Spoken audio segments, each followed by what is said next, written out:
จับอันเงียงลงพื้นหันบ่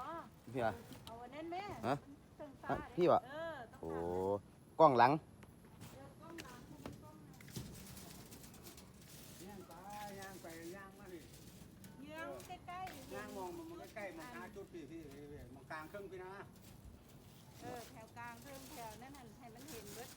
ค่อยๆไปสิเบิ่งว่าเจ้าอันแก้แล้วอ่ะแก้ได้มากนี้ออกคืน บอกแล้วบอกของไปเหรอ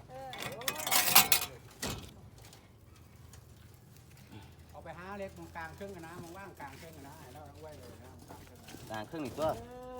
ฮัลโหล ครอบแต่ละอันแล้วก็ แล้วมันมองกลางครึ่งที่ฟ้าเล็กตัว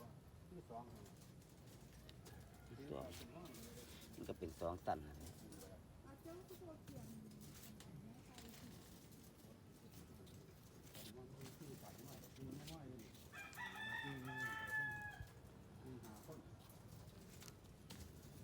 ไฟวะเอาตัวเนี่ยผม เอาลงมาแล้วเนี่ยแน่เรา ว้าวข้างนั้นน้ ข้างไหน กลางแขนดิ นี่วะ